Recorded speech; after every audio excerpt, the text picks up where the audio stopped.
I know the campaign will have been pretty intense.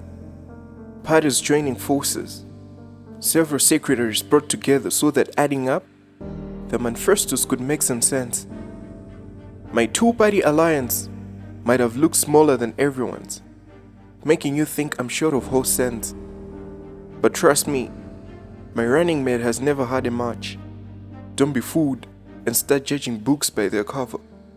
Igniting an irresistible romantic atmosphere poetry has authored success stories of many a sincere lover.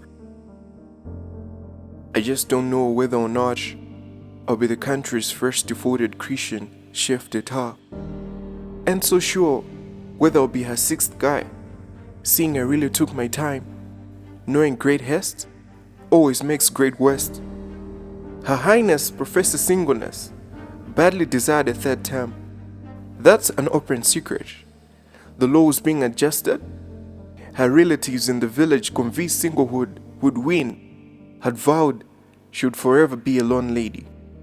African magic gets more real than is projected in your living room. She could only get a guy over their dead body. If her ex won, she knew part of her population wouldn't complain.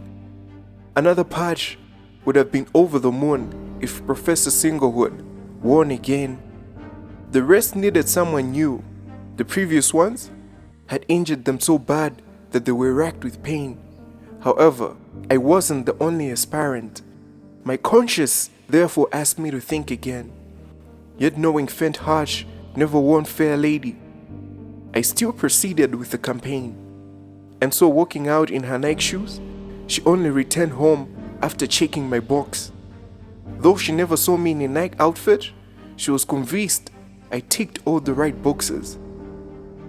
My fellow aspirants might have had their own grievances, but these commissioners were unlike those who are deceived by their appearances. Hence, my landslide victory could only mean one thing: disaster for the other alliances. The celebrations would be more than Christmas and New Year's Eve combined, fireworks being more than the Reds had at Anfield as the long-awaited trophy was lifted. The journey would have been so demanding. With arrival, something we simply anticipated. We'll have a million reasons to praise the Almighty. My single days being a goner. Being called the President of our Republic will without a doubt be more than an honor. But the day I'm voted President, the day Professor Singlehood is finally gone, darkness will have surely surrendered, taken captive by daylight at the crack of dawn. Reality will have dawned on me. From the school of hard knocks, fantasy withdrawn, my troubling thoughts being the first chaos worse than the coronavirus to be handled. I fear for my dear reputation. My renommee will surely be on the line, prone to being manhandled. I know my manifesto would have been indisputably better than that of my fellow aspirants. I guess that's one of the reasons Adorable have accepted my offer at their expense. But what if it turns out their promises were more realistic than my pretense? I mean, before us will have been a desperate young lady, a nation so hungry for a new government. Only time knows whether I have meant what I said or simply took advantage of her desperate predicament. Gone are the days parents smiled knowing their daughter was about to become a minister's spouse. Gone are the times accepting a Christian guy assured her house was filled to capacity, leaving no room for divorce. I guess times have indeed changed. The revealing generation has disclosed the dark side of the Christian man. It's really sad to realize that Professor Singlehood proves to have been better than many a born again.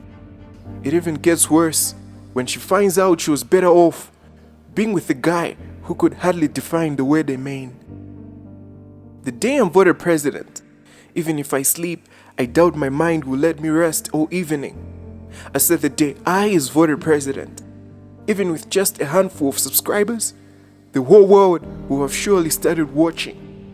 The day I'm voted president, I doubt I'll have peace, even if no one will be on the streets demonstrating. I say the day I is voted president, who knows, he might just prove his haters right and conclude they weren't simply hating. I'll have surely won her heart, but will the defending champion keep all his promises, keeping her from regretting?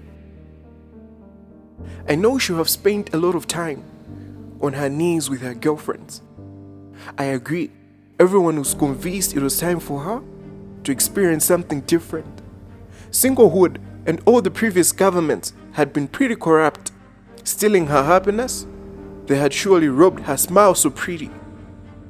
It would really be surprising if joy and peace of mind will still be part of her reality. But what if this new government turns out to be everything but a blessing? What if President I spends his entire first term convincing her singlehood deserves all the blaming? What if it turns out that this new government simply knows how to point out other guys' mistakes? I mean, what if I spends the rest of your days telling you all he hates about your singleness?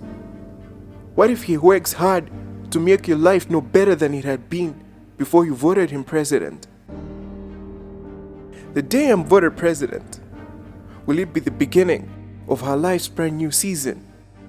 The day I is voted president, will she have a genuine reason to prove her parents accepting him was the right decision? The day I'm voted president, will her eyes see a reflection of what she had been praying for?